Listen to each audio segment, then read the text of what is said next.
Welcome back to Southern Money Chick. So now that you've got your COVID-19 stimulus check, or maybe it's a work bonus, or maybe even a surprise influx of cash, the next question is, what do you do with it? But before we get started today, as always, I would like to ask you to click your like and subscribe button on Southern Money Chick so you don't miss any future episodes. So, now we're going to be talking about what do you do with this money. We all are going through COVID-19 right now, and the majority of Americans out there, adults, have received a stimulus check of around $1,200. Of course, that doubles if you're married, and then you get extra if you have children, up to, I think it's a total of $3,400. For some families, that's quite a bit of money. It certainly is for mine. So the question you have to ask yourself, if you've not already spent it, what do you need to do with it? There are 4 things that we want to look at today. 1, you can actually spend it on something that you want. 2, you can spend it on something that you need. 3, you can spend it on paying off bills. 4, you can actually not spend it and put it in a savings account or stick it back for a rainy day. So let's look at number 1. That's actually a want. Spending your check on a want. Now, again, I said we're going through COVID-19, but this can apply to any extra money that comes into your household. It could be, like I said, a work bonus, or your grandmother gives you $500 for your birthday, or whatever you want to call it. So what is a want?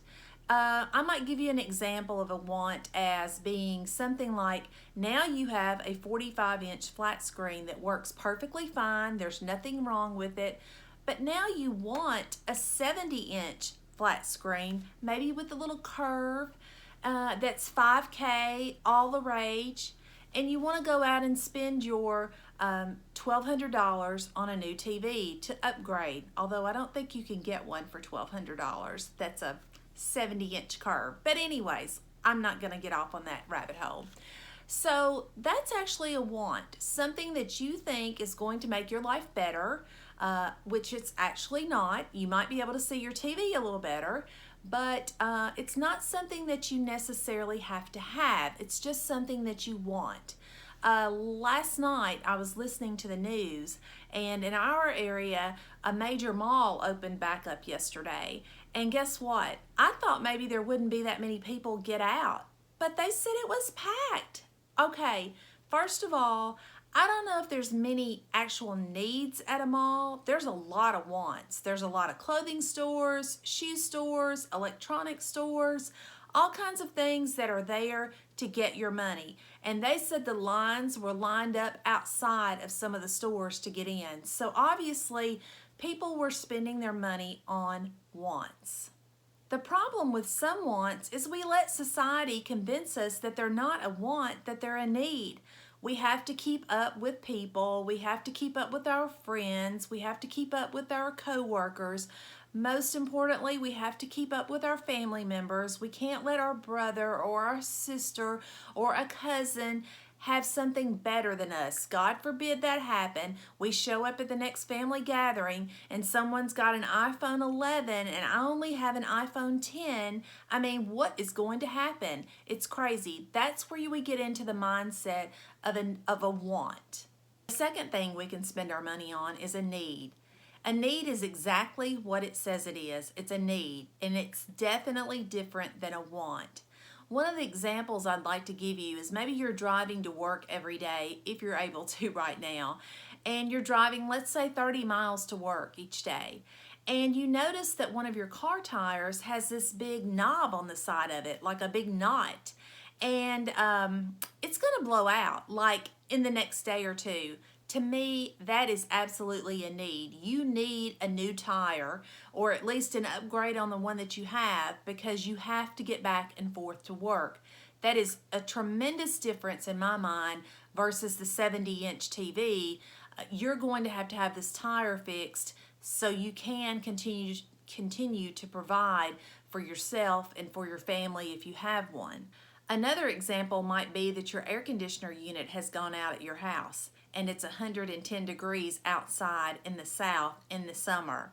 And I want to tell you that about 2 years ago, that very thing happened to me and my husband. Lightning struck our unit and blew it up. And we were without air conditioner for a total of 12 days in the middle of the summer. And I'm going to tell you, it was not pretty. Luckily, we were gone to work during the day most of the time, except on the weekends.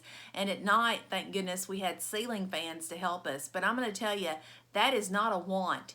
That is a need for me. An air conditioner is a need for sure. The third thing that you can do with your money is pay bills. And this is an area that I really would like for you to focus on. If you are in debt, then please consider using any kind of spare money that you have to pay off bills.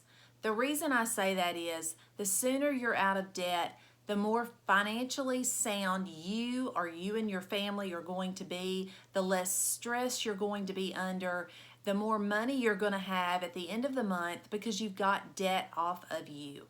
You might say, what does that look like? I mean, it sounds pretty simple, pay off bills. When I talk about paying off bills, I'm talking about paying above the normal monthly payments. If you have, let's say, a bill of a credit card that's $500 and your minimum payment is $10 a month, well, they want you to stay in debt, right? They want you to stay paying them $10 a month for the next 10 years. But you might apply enough money to pay off that debt and get it off of your back.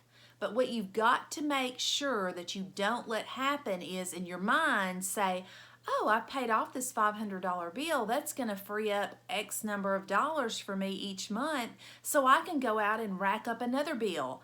That is not what you want to let happen. And we convince ourselves a lot of times. I did it. I remember the first bill that I paid off when we started on our debt-free journey was a lawnmower, and we were paying $45 a month for this John Deere lawnmower. Now, in the South, people, John Deere is king, okay? So if you're listening to this and you're in Seattle, you may not understand what I'm talking about.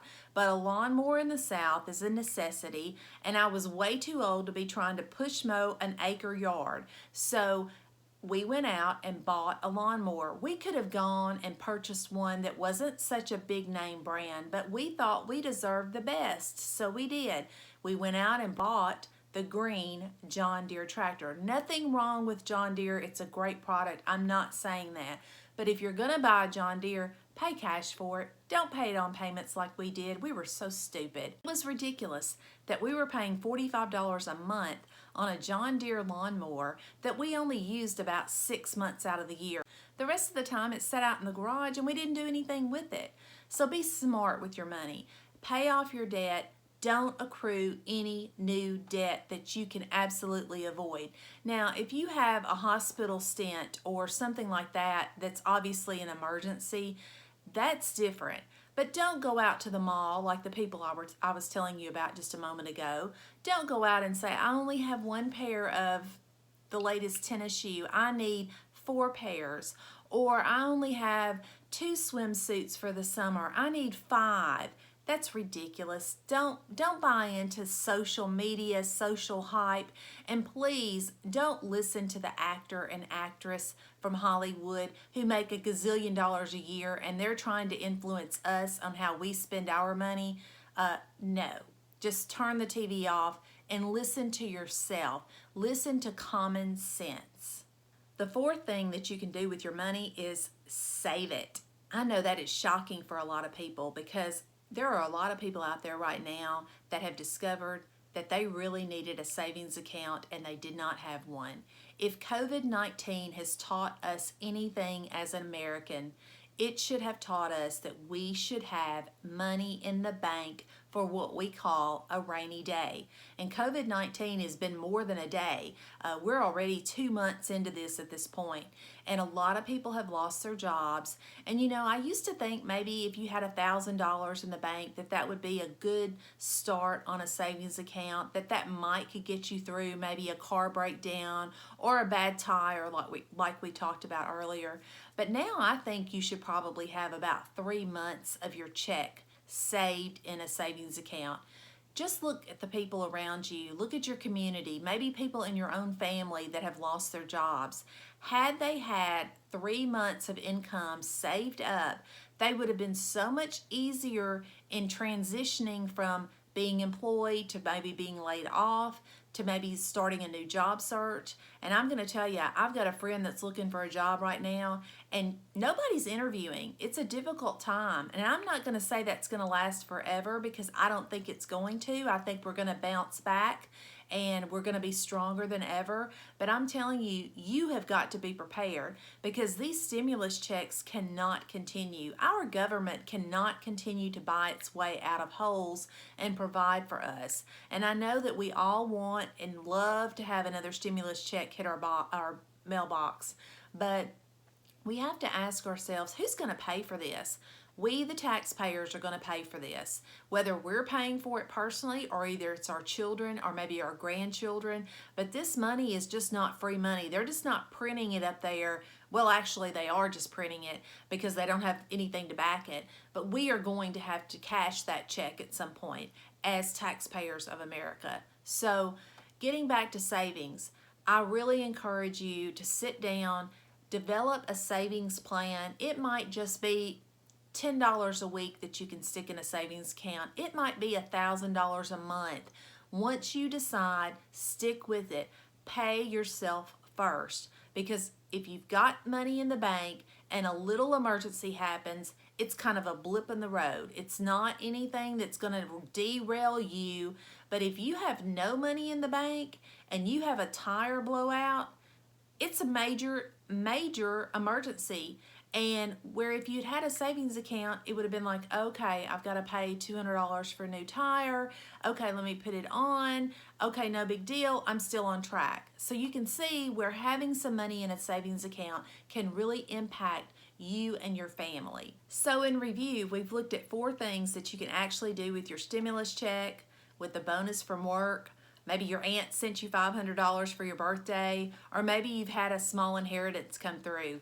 Unfortunately, that has never happened to me. But the first thing that you can do is you can go out and blow your money on a want. Remember, we talked about the 45-inch TV that you had at the house that's not good enough because now you need the 70-inch curved 5K version. Okay, I'm not encouraging you to go out and blow your money on a want. Really, if you're focused on doing that, give yourself a few days.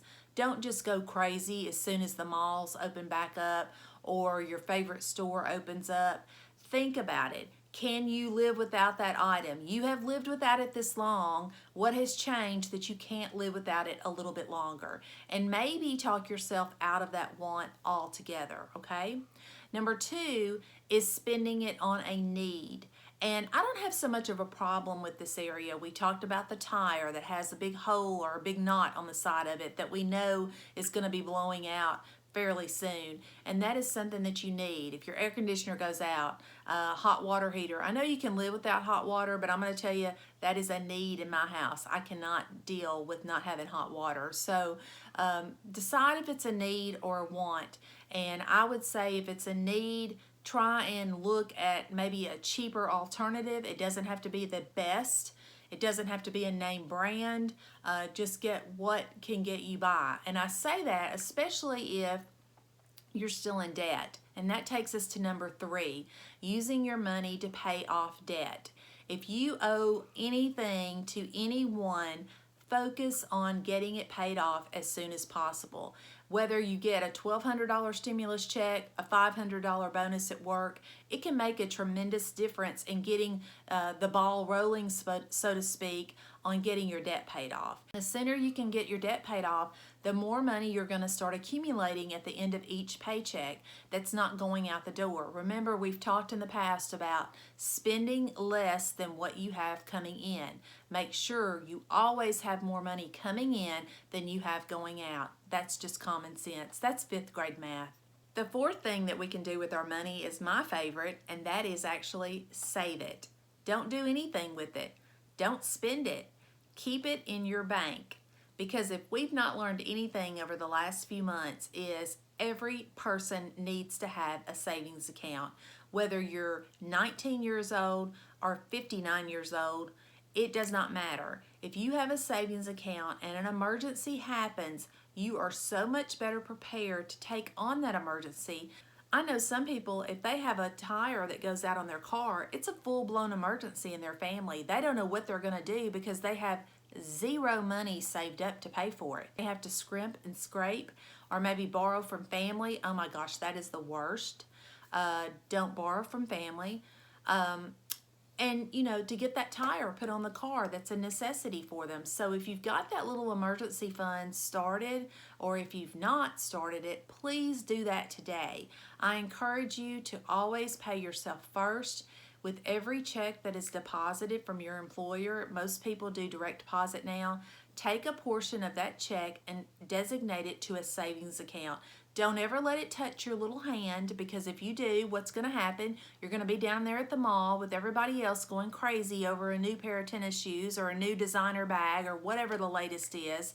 If you don't see it, you won't miss it.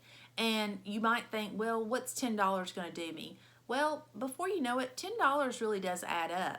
But if you can find out that you can do $10 a week and it doesn't hurt that much, maybe try $20 a week. And if that doesn't hurt too much, you might increase it to $30 a week. You'd be surprised at how much money you can do without if you never see it in your hand.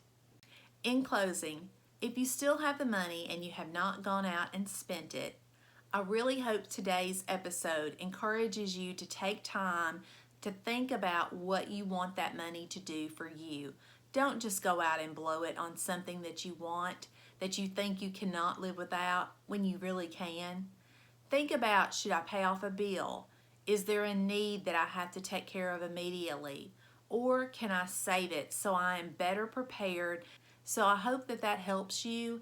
And as always, if you have any topics or questions, please send me an email at southernmoneychick@gmail.com. Next time, we are going to be talking about budgets. And I told you before, that is my jam. And I am so excited to talk to you about that and show you how I develop my budget, and most importantly, how I let the budget work for me and my family. So until next time, I'd just like to remind you to please click like and subscribe on Southern Money Chick. And until then, have a great day and God bless.